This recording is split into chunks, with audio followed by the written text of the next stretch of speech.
Hello, everybody.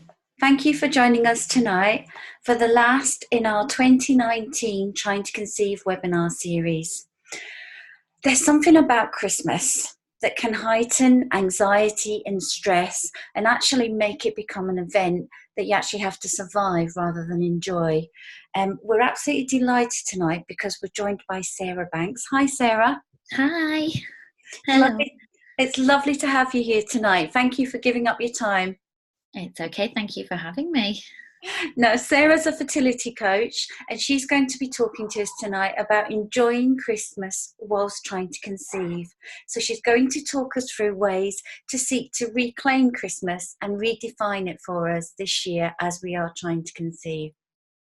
Now, as Sarah does her presentation, please feel free to submit questions. We won't come back to look at the questions until she's finished, but if you want to submit one, just hover your cursor down at the bottom of your screen and you will see a small box that says Q&A. If you click on that and make sure you submit your questions just by typing them in anonymously, then we'll come back to them at the end once she's finished. Now, I asked you to do it anonymously because the session will be recorded and other people are going to watch it after, and we don't want to disclose any of your personal details. Okay, Sarah, I think it's time for me to disappear now and leave you to have some fun. Okay, thank you. Well, just to explain who I am, so you know what I do and who I am. So we went through our own fertility journey. We were trying for 6 years, and we went through 2 cycles of IVF to fortunately have our son, who's now 6. But while we were going through that, we didn't know anybody who was even struggling, let alone going through treatment. So it was a really lonely time. I didn't have anybody who understood how I was feeling and all these emotions I had. And once we'd been successful with our treatment, I wanted to do something where I could give back to others who were still struggling. So I retrained to be a life coach so that I could support people. And part of what I do is run support groups online and face-to-face where I support people through treatment. And I also work with clinics to support the staff in supporting patients as well. So one thing that's very close to my heart and one time I really struggled with was Christmas time. When we were going through it, every year I saw it as a marker that I still didn't have the baby that I desperately wanted. Every year I think this time next year, this next Christmas, we'll have our family. And when it didn't come, it was a marker for me that it hadn't happened. And it was a really sad time for me. So I'm very aware of how it feels going through struggling to get pregnant and going through treatment at this time of year. So that's why I wanted to do this webinar, to offer some advice and just some tips on how you can redefine Christmas to start enjoying it again, but also cope with things like the Christmas parties and the questions, the family parties that no doubt happen over Christmas.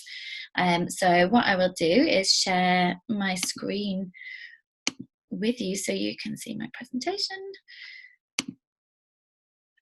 So hopefully you can all see my screen now. So as I say, I wanted to talk about enjoying Christmas whilst trying to conceive, because it doesn't have to be a time that you dread. It doesn't have to be a time of sadness. You can find ways to enjoy Christmas time still. So when you're struggling with infertility, Christmas time can be really difficult.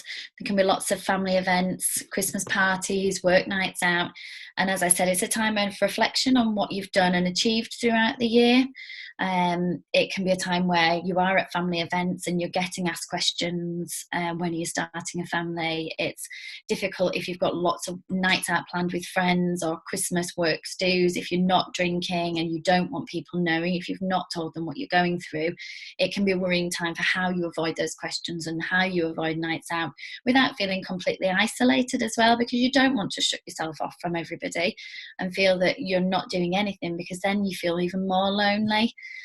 As I say, it's a time of reflecting on what you have done, and I wanted to talk tonight about looking at the positive things and not just focusing on what you don't have this year, looking at the things that you do have. it's also a time where you may have time off work. So it's a great opportunity to focus on things like self-care as well. So taking time out to do the things you enjoy, for self-reflection, for time with friends, and focusing on the things you do have rather than those you don't. And it is easier to cope with things when you're feeling stronger emotionally, you're taking care of yourself. That saying of, when your cup's full, you've got more energy and you feel better able to cope with everything that life throws at you. When you're feeling tired and drained, everything seems much bigger and much harder to cope with. And so I wanted to talk through some of the tips that I've got on how you cope with Christmas time. I want to talk about how you can redefine Christmas time as a positive and exciting time with your partner, with friends, with family, time off work, and for starting new traditions with your partner and friends, so that Christmas time becomes a time to look forward to rather than a time that you dread. So firstly, as we talked about, being kind to yourself. So this is really important because everybody feels differently. Everybody feels different at different times. And what's really important is not to beat yourself up over feeling like that. It's normal. We all feel these things. Please don't add to your upset and stress by worrying that you shouldn't be feeling all of these things. Allow yourself to feel however you feel, and don't get beat up over feeling sad or jealous or upset. Social media is great, but it's also not brilliant for highlighting other people's lives. And you have to remember that other people only put the best bits on Facebook and Instagram. So when you're looking at their perfect lives on social media, chances are it doesn't look anything like that behind the scenes. But it's okay to feel like that. It's okay to feel jealous of all those things. Just acknowledge it. Do the things that make you feel nice and make you smile. And if being kind to yourself means staying off social media over Christmas time, then I definitely recommend it.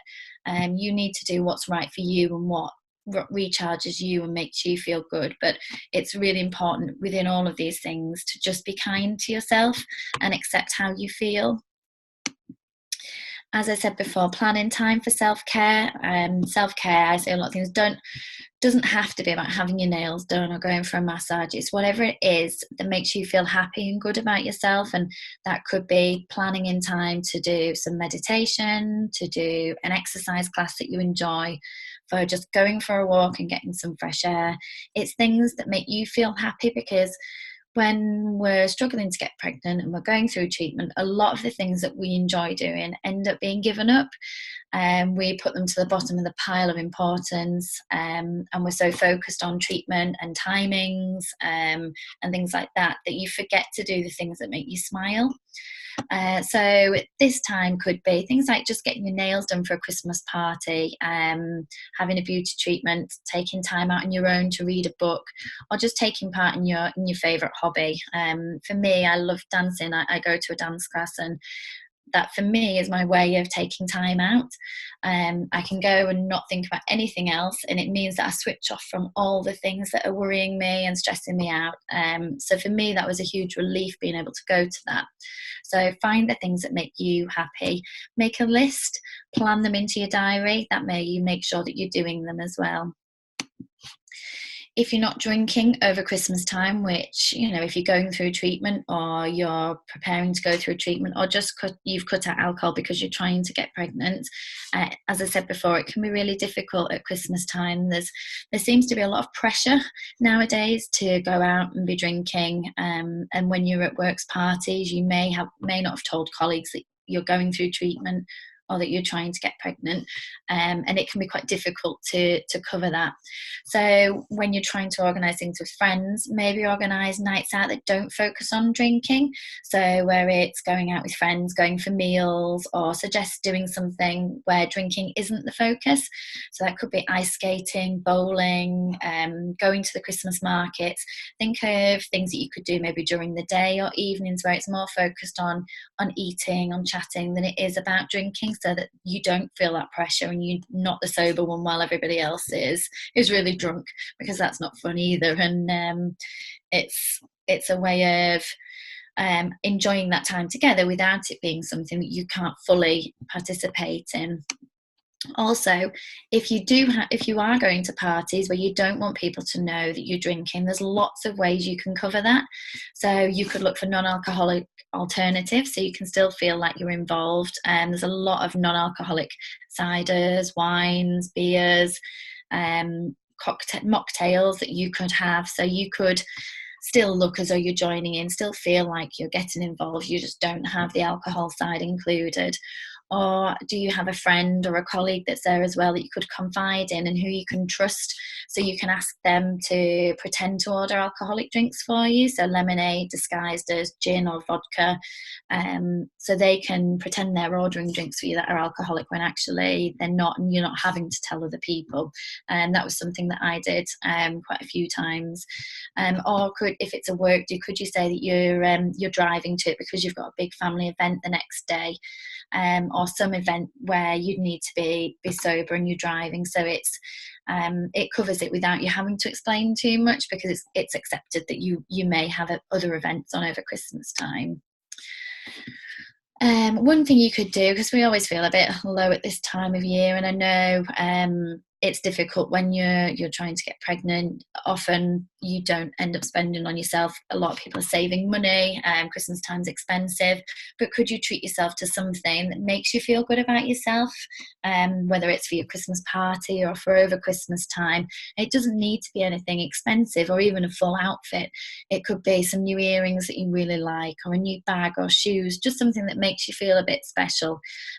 It's difficult if you're going through treatment, you're pumped full of hormones and you don't always feel like yourself, but just a bit of something that could make you smile and feel just that bit more special and a bit better about yourself when you're going out. If you're not drinking and you want to still feel good about yourself when you're out there.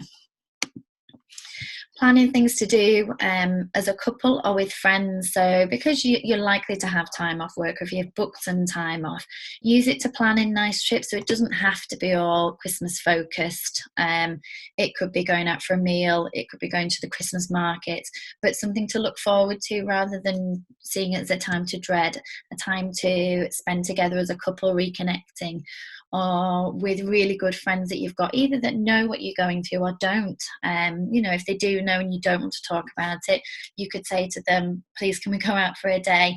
But I don't want to talk about treatment. I want to go and I just want to enjoy it and spend time together, and see it as a time to relax and enjoy. It could be something that you could make a tradition every year, and hopefully, then the next year you will have a family.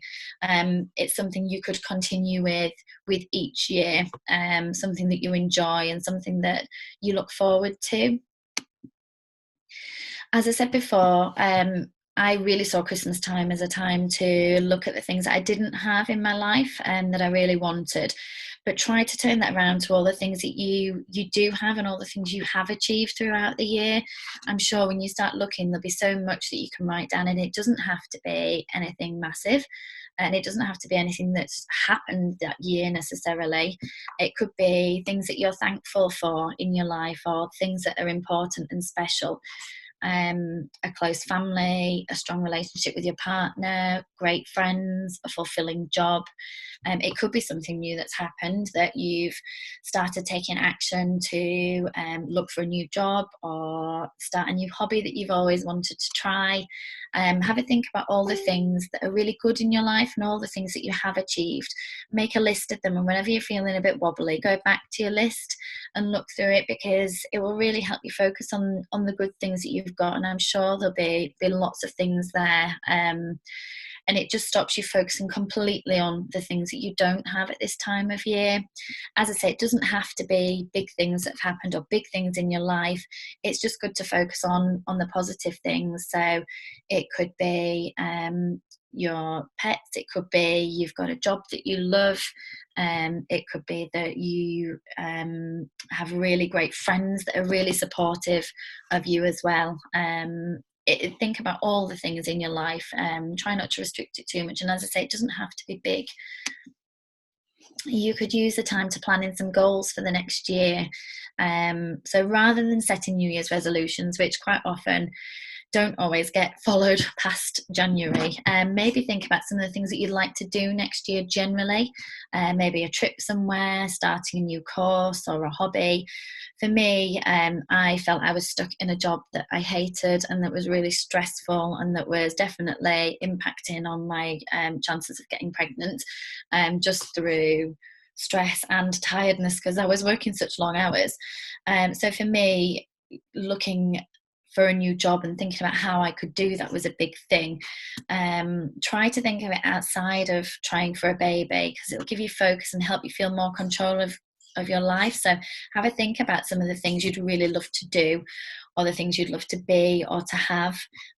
Make a big list of them and have a think about the thing that you want to tackle first, whether that's the biggest thing that you want to start working towards, or some smaller things that are a bit more manageable and seem a bit more achievable at the minute.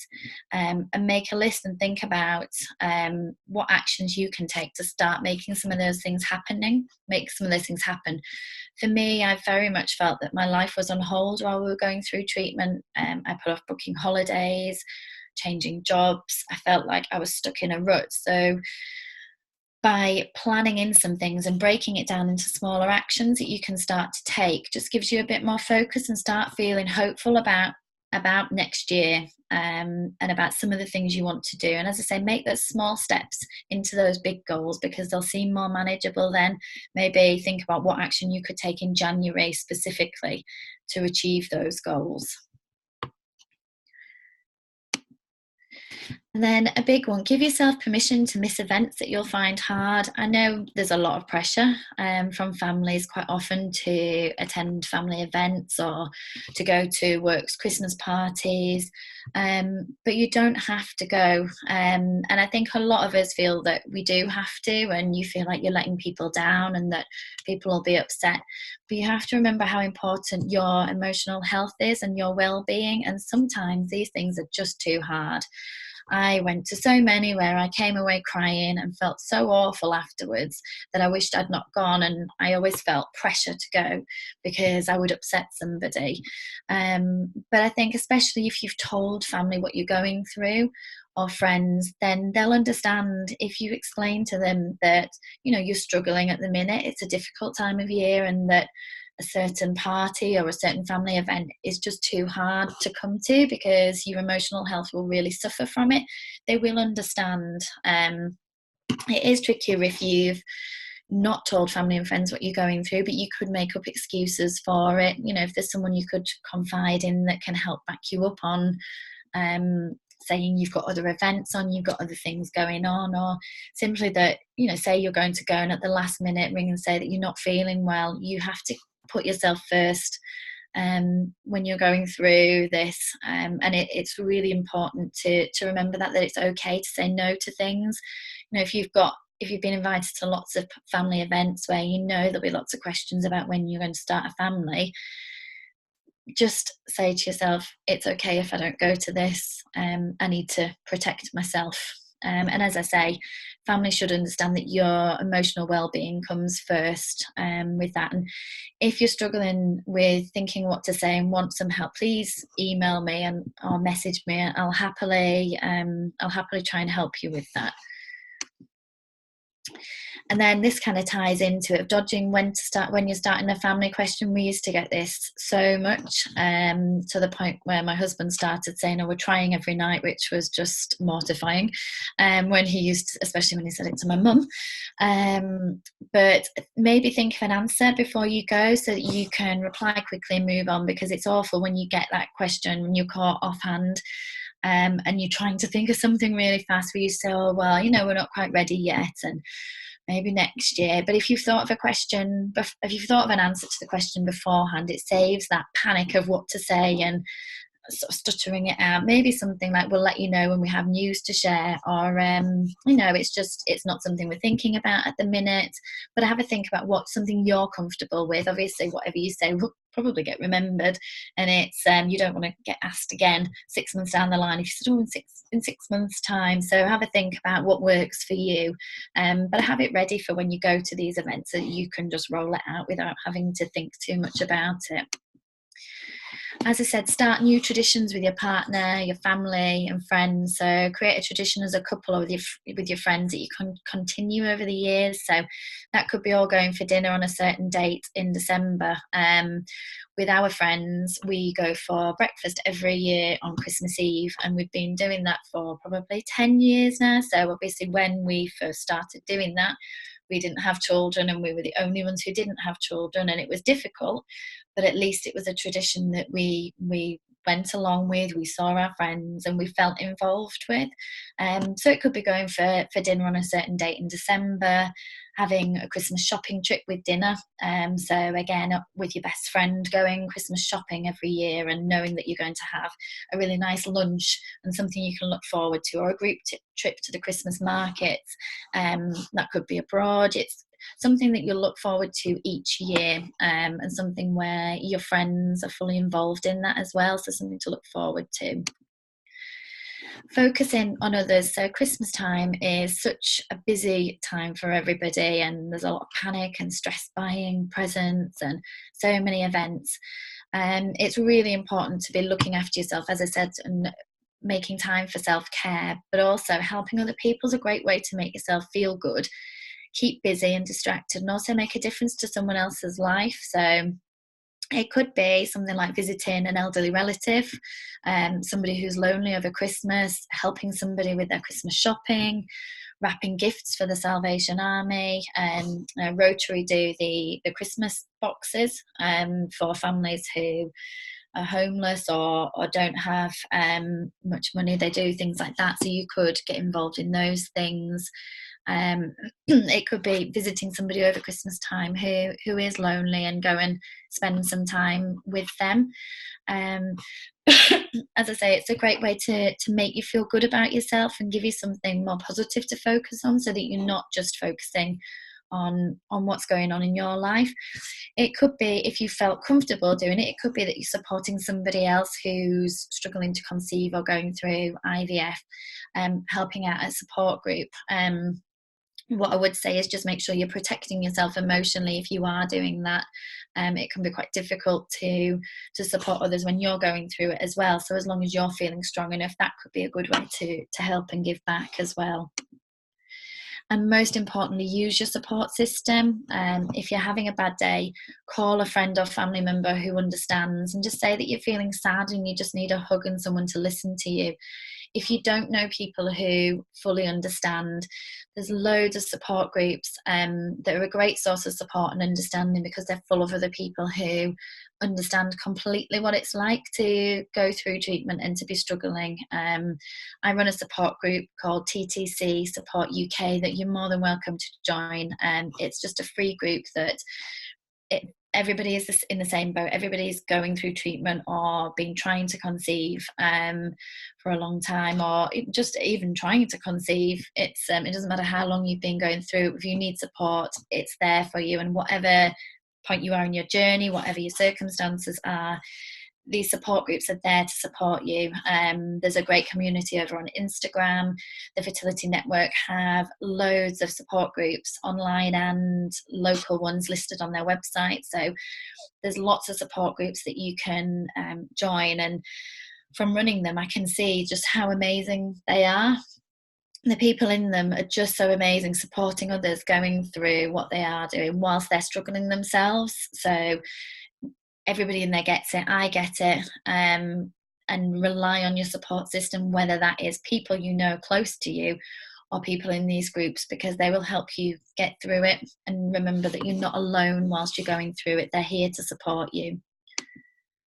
As I say, if you're struggling this Christmas, please be kind to yourself and talk to someone that understands, so you can talk honestly about how you feel and get the support you need.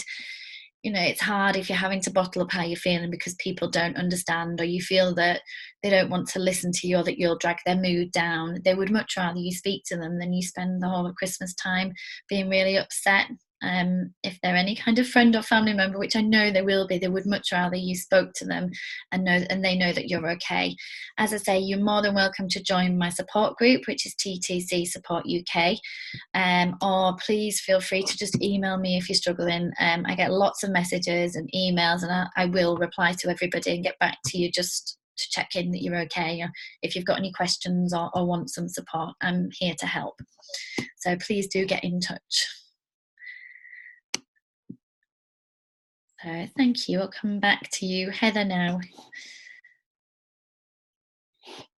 Hello.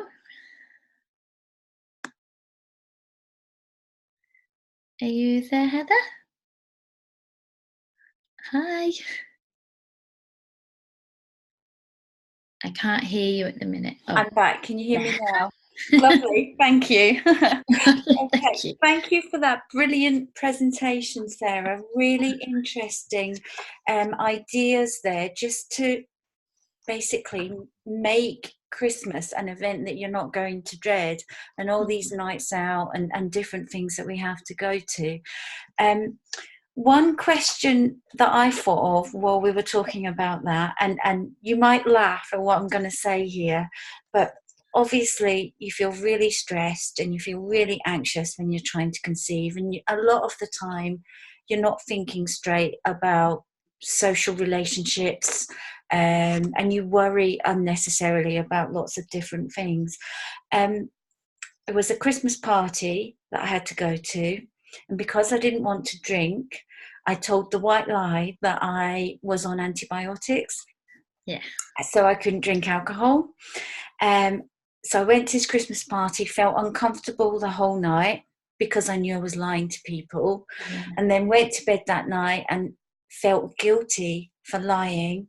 So what happened was, because I wasn't thinking straight, I then felt guilty about trying to look after myself. So through trying to make a decision about my own health and well-being, and trying to increase my chances of IVF working, and trying to look after my body by not drinking, it was affecting my mental health, because I was feeling guilty for telling lies to people that I loved and respected and spent time with.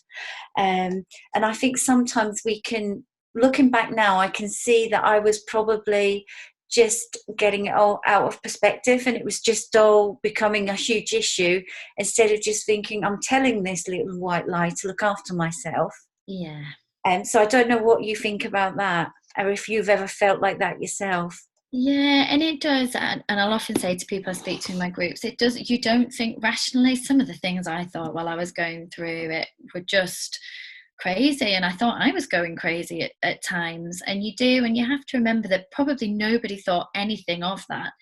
They probably just thought, okay, that's fine, because it's a common thing that people do, but it is really reminding yourself you're doing this for a reason. You're doing it for yourself. And I think if you can keep reminding yourself, I'm doing this to increase my chances. I'm not drinking because I'm doing it to increase my chances of getting pregnant or IVF working. I'm saying this to protect my emotional health.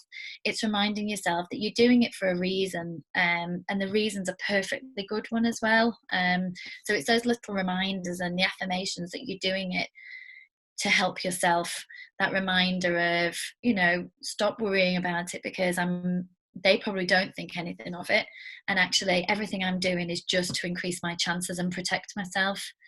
So no, and it's really normal to think that, and I told so many lies, and then you're trying to remember what you said. And when I went through IVF, I told them I was going for like a minor stomach operation, because I worked in an office full of women who, as soon as you said anything, they assumed you were pregnant.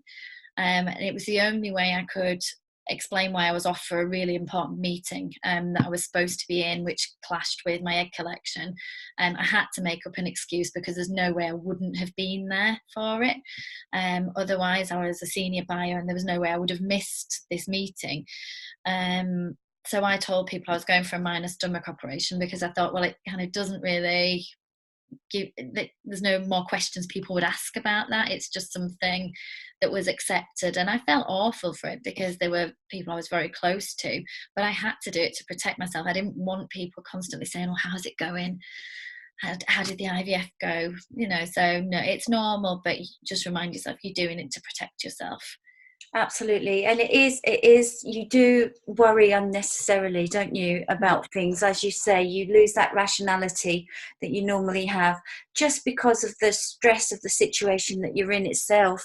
Yeah. Oh, definitely. Yeah. And it does, it makes you really irrational in the things that you think. And it's really normal and you can't help it. It's something that's really important to you. And it does make you think strange things. And that's why support systems and support groups are great, because having somebody else say to you, no, that's normal. It's fine to think like that. Just makes you feel better in yourself. It validates what you're feeling. Talking about the support groups, you said about Fertility Network having a lot of support groups, and we have a lot of face-to-face support groups, but we also have, through our website, we have our sort of national Health Unlocked online support group as well, where you will find a trying to conceive community. And what's great about that one is, because there are quite a lot of people on there, you might actually find somebody who is going through treatment for a similar reason to you, because sometimes when people come together in support groups, it's for lots of different reasons.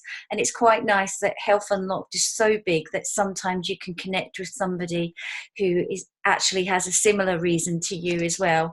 Yeah. And maybe at a similar time as well, so you can keep each other going through the different stages as well. And yeah, because there's so many different reasons that people need fertility treatment, knowing that there's so many different people out there that they may have similar experiences, be able to offer similar advice, or just be able to talk to them at the same time you're going through it is great. Now, I had one question that was submitted by email before we came on tonight, so I'm going to read this one out to you. I'm in the aftermath of a failed IVF cycle, and just the idea of being around people right now feels overwhelming. If people are kind to me, I burst into tears. If people are insensitive or say the wrong thing, I burst into tears. I just want to be able to function as a normal human in social situations. Any tips on regulating my emotions?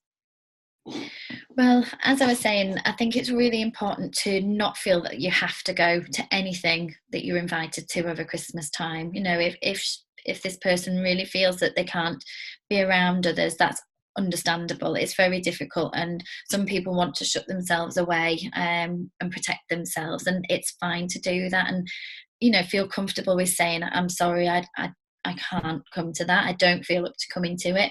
Or as I said before, if you don't feel comfortable saying that, you could use an excuse that you've already got something on, or that you're not feeling well. And as we just talked about, don't feel guilty about doing that. You're protecting yourself, you're protecting your emotional well-being, and your mental health as well by doing that.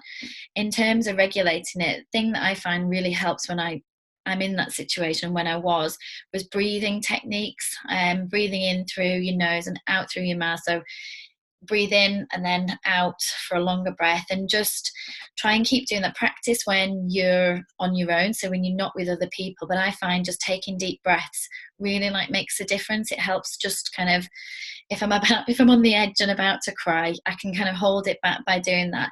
Not that she has to hold it back. She shouldn't feel ashamed to hold back if she is upset. People will understand, but I know not everybody wants to necessarily get into it with everybody. But it may just help for long enough to get you somewhere private. So I used to do it and then go to the toilet and cry. So if it can help for long enough, doing deep breaths just to hold it in till you can get somewhere safe. But as I say, practice when you're on your own. Do that if you feel triggered when you're on your own, just because then it becomes easier when you're with other people. But don't feel ashamed of how you feel. It's really normal to feel like that. Yeah.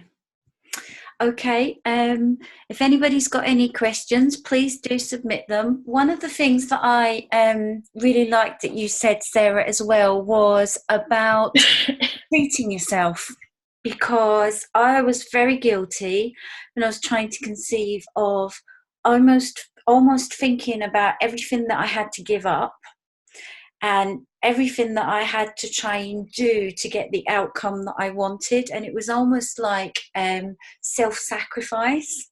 Yeah. And treating myself to something went way down the list. So I think you were talking about the self-care and the importance of, buying. It doesn't have to be something expensive, but by buy yourself something or get yourself something or go somewhere that you've always told yourself you're going to go, even go for a walk to somewhere local that you've always meant to go and visit, a landmark or something, but just do something that's just for you. Yeah. And I just think that is so vital when you're trying to conceive, because you do put yourself and your needs down at the bottom of the pecking order. Yeah. And you're so focused on timings for whether you're trying to conceive naturally still, the timings around all of that, and put pressure on your relationship doing that. Or if it's IVF, it's all the timings for your injections and all your different appointments. And you can be so busy. And I found, because I was going for appointments, I was having to make time up at work, and then I was working long hours because I had a stressful job, and I just didn't do anything for myself. I danced, and even then I had to stop that whilst going through treatment, and that was really my only self-care time.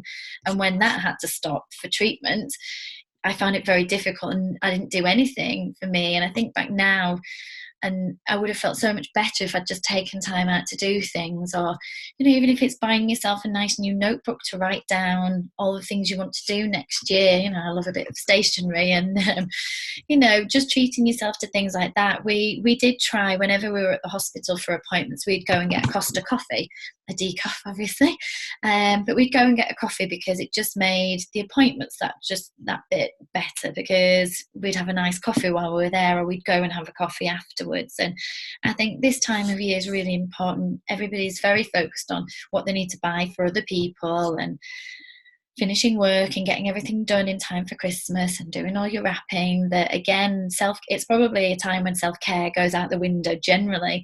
So I think it's really important, while you've got that time off, really make time for whatever it is that gives you self-care, that recharges your batteries ready for the new year. Yeah. And IVF, ICSI, or whatever procedure is being done, it's a very challenging time with lots of build up to appointments, and then you're never quite sure if you're going to get the outcome that you want at the appointments, and whether the actual treatment is going to progress to a certain stage. Yeah. So quite often you build yourself up, and then treatment is cancelled or stopped for whatever reason, and you're told, you know, we'll try again next time.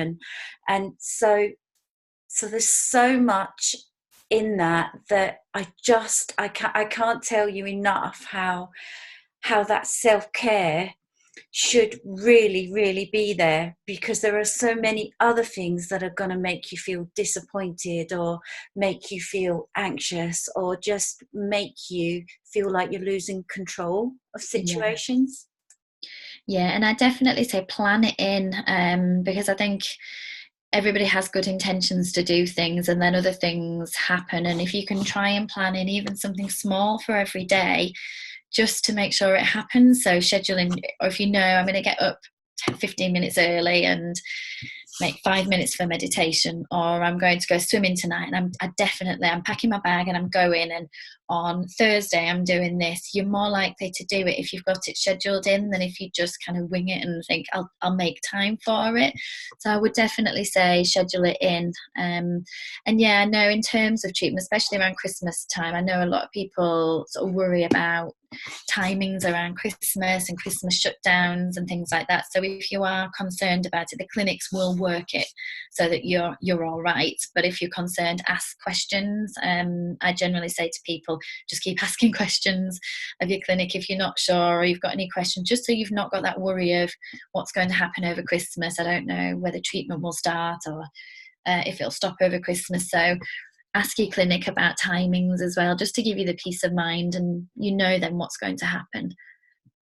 Yeah, it's good to have that plan in place, so that you're aware of certain milestones and treatments that you're going to get to. Okay, we've got a question here.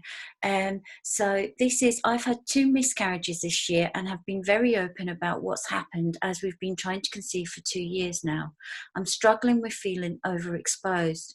Everyone knows, and so I feel awkward around others. I don't know how to be in social situations anymore. I don't know if that makes sense. I think that makes perfect sense, because it sounds as if, to me, you get asked a lot about it now because you're overexposed. Sarah? Yeah, definitely. And it's great that you felt able to talk about it, and hopefully you've got the support and that people have been kind and supportive to you. I really hope they have been. But it's understandable, and maybe it's that you need to take a bit of a step back from some of those things over Christmas time. You may feel that just taking time out as a couple, go to the things that you maybe have to, or that you really feel you should do. You don't have to go to anything, and you could step back from everything. It's up to you, but maybe just take a bit more time out, just the two of you together. And maybe say to people, thank you for asking, thank you for supporting me, thank you for taking an interest. I'd really love to just not talk about it at the minute. Explain that you're finding it hard, and actually you just would love to come and just be normal and chat about normal things, normal day-to-day things, and that you really appreciate the support they're giving and that they're taking an interest, but that you just need to take a bit of a step back from it.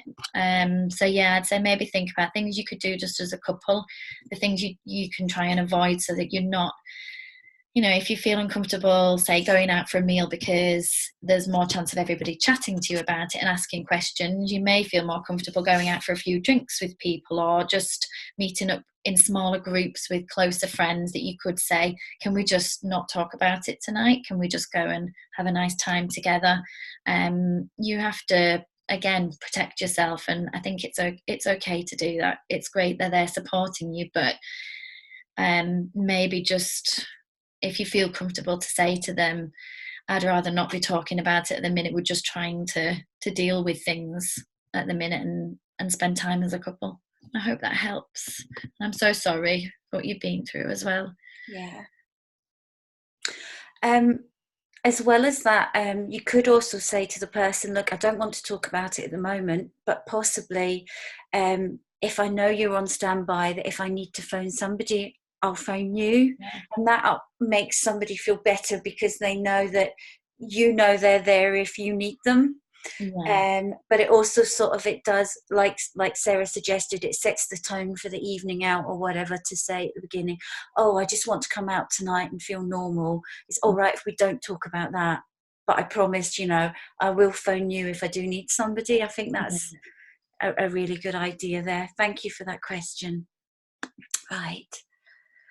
Okay. Another question that's come through is, we've not told my husband's family, but are spending some of Christmas with them. What's the easiest way of telling them, but without opening up the floor to unsolicited questions? And it says in brackets, similarly with work colleagues.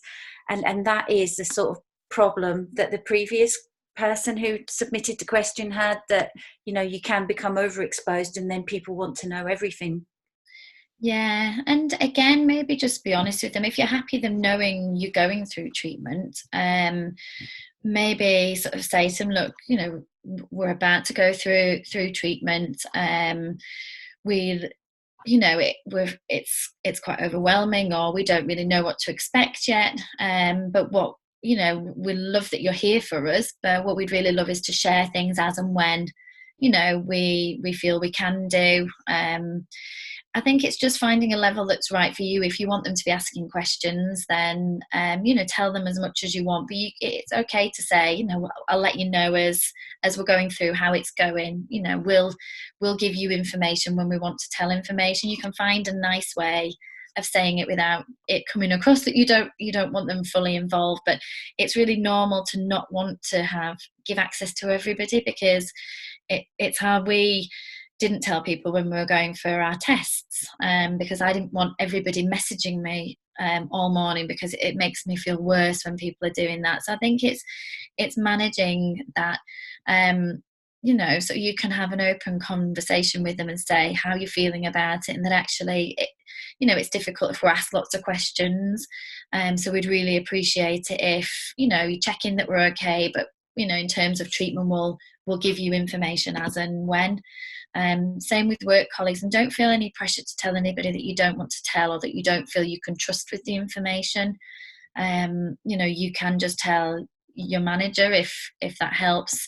I found telling a colleague who could kind of cover for me if other people asked was helpful. But you only have to give as much information as you want to give. And if people start asking questions that you're not comfortable asking, you can just say, would you mind if I don't answer that? I really appreciate your interest, but I'd rather not talk about it at the minute. We're still trying to figure things out with it. We're still finding out what treatment's like. And just set your limits of what you're happy to talk about, and just make it clear to them that you really appreciate their support, their interest in it, but you have to kind of balance that with your well-being as well. Does that answer the question for you?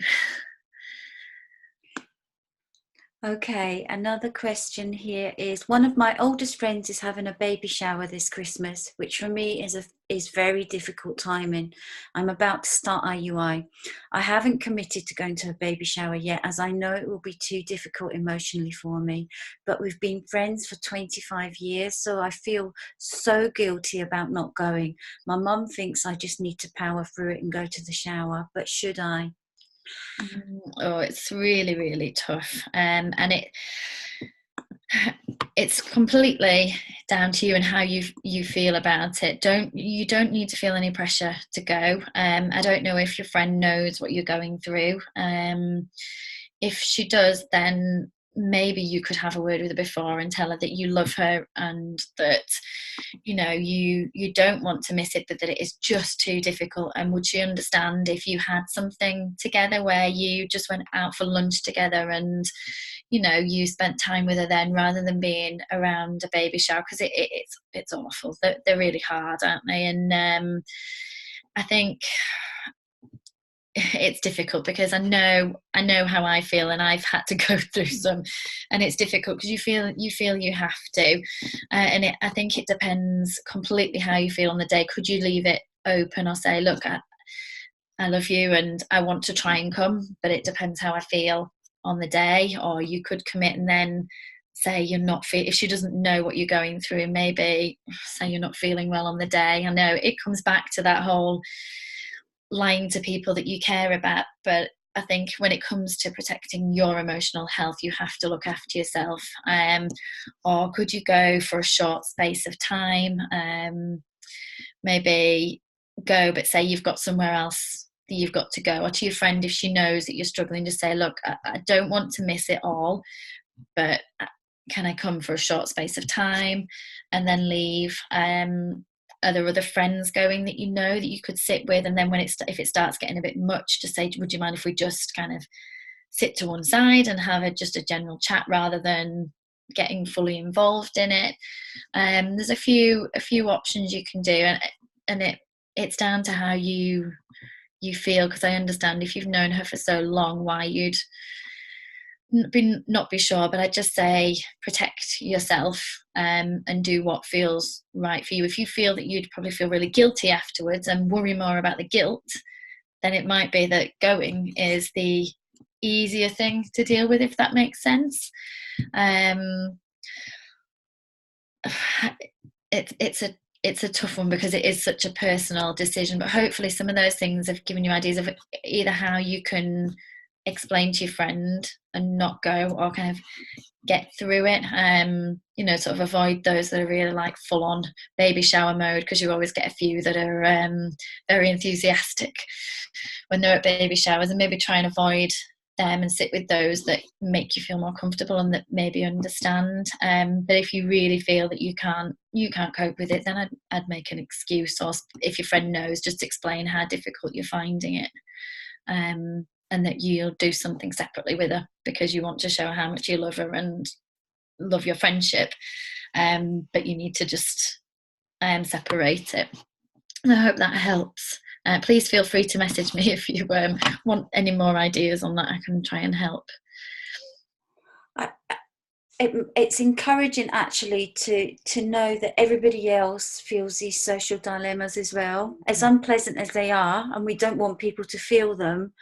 It's always good to know that other people in the same situation feel the same way, and that trying to conceive and having fertility problems throws up similar dilemmas in everyday life, whether it's about work commitments or whether it's about Christmas, or whether it's about social situations, I think it's comforting to know that other people feel like this too. And I think that's the beauty of the communities that we try to build up, the support groups, etc. They just give you that reassurance that you're not alone. Other people have similar feelings and similar dilemmas in everyday life they have to cope with.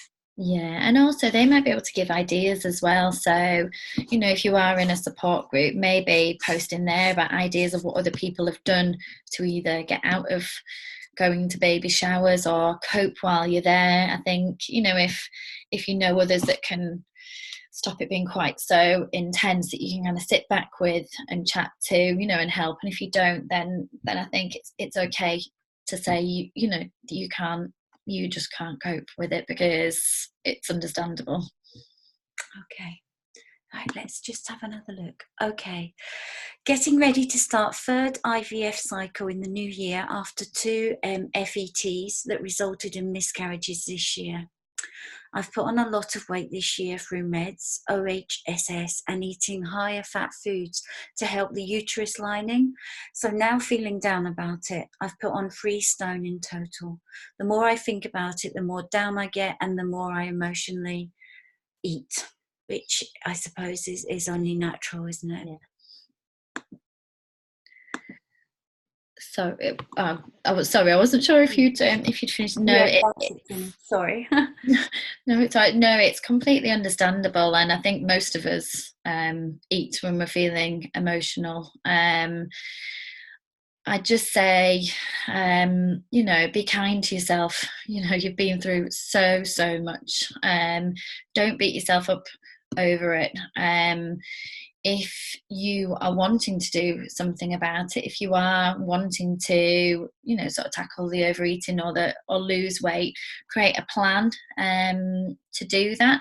Have a think about ways that's achievable. Don't like set yourself a really unrealistic goal of I'm going to lose 3 stone in a month, or I'm going to do this really quickly. You know, make it achievable, because otherwise you're almost setting yourself a really hard target, and you don't need that. You just need you need some time, and you need to take care of yourself. But if you are wanting to lose the weight or tackle the overeating, create a plan. And it could be that you have a think about sort of ways that you could lose weight, or how much you'd like to lose, or another way of measuring it, whether it's dress sizes, or it could just be having to think about when it is you're overeating, and if there's certain triggers, and thinking about what you could do when those triggers come in. So if it's certain things like people saying things to you that trigger it, is there some other way you can cope with that, like journaling? Could you carry a little notebook around with you that when you start feeling upset, you journal rather than eating? And I mean, I I love chocolate, and struggle to. So in terms of giving advice, I'm not a dietitian, but it's more about having to think about what's right for you, and doing it in a way that's right for you while still taking care of yourself emotionally. As I say, you've been through so much. Don't put pressure on yourself to do anything too drastic. Just maybe set yourself small goals to achieve it. So it could be things like, I'm going to find 20 healthy recipes in the next week. So I'm going to start a folder of recipes that I can follow. I'm only going to do an online food shop, so that I only buy healthy snacks, so that if I feel like I want to overeat, I haven't got chocolate and crisps and things in. You know, but I think it's understandable. Be kind to yourself.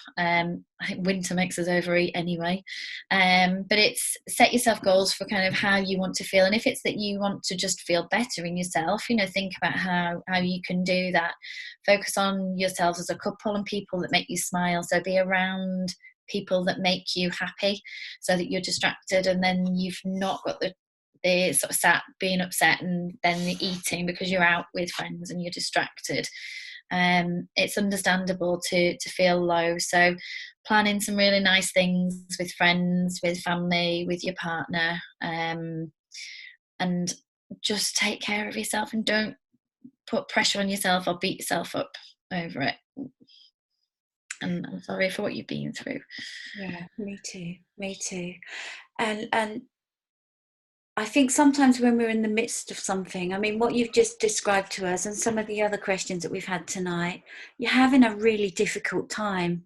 And I think sometimes when you're in the midst of that, you just think, I've got to be strong and carry on, and you don't actually stop and take the time to think about it always, because you're so wrapped up in doing and trying to. But everything that Sarah said there, you know, the small steps, the journaling, I thought that was great, Sarah, because I think that just reminds you of triggers and different things. It can help you identify, and even the recipes, you know, you might say to yourself, I'm going to do 2 really healthy recipes this week.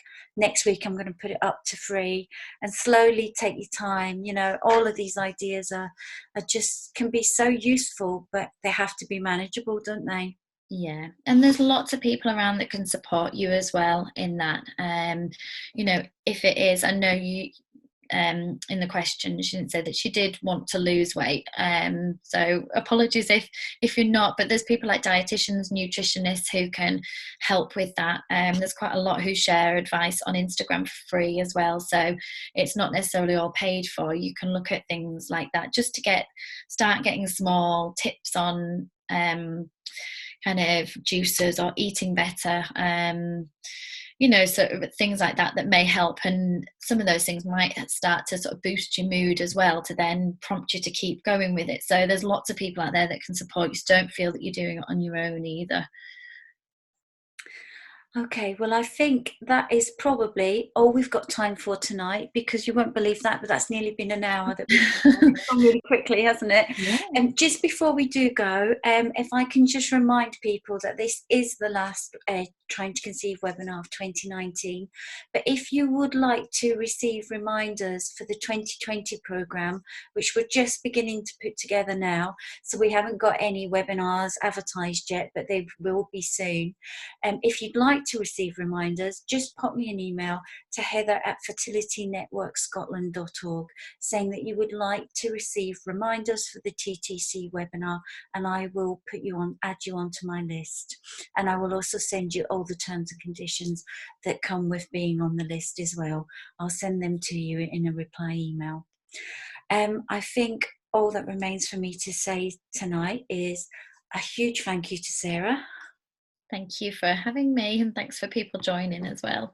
Oh, Sarah, you've been absolutely wonderful tonight. And just everybody, I know it can be a difficult time whilst you're trying to conceive, but I do hope that you've got some ideas tonight to have a really happy and peaceful Christmas. And, you know, think about some positive ideas and some positive things that you'd like to do in 2020. Yeah, and however you spend Christmas, I hope you have a good one. And please remember that the support group's there, or you can message me if you're struggling. Please do. I'd much rather you message me than struggle, and I will get back to you. But happy Christmas to you all. Absolutely. And there is a wealth of information on the Fertility Network website, so do have a look on there as well. Thank you very much, everybody, for being with us tonight, and take care. Yeah, take care. Bye. Bye. Bye now.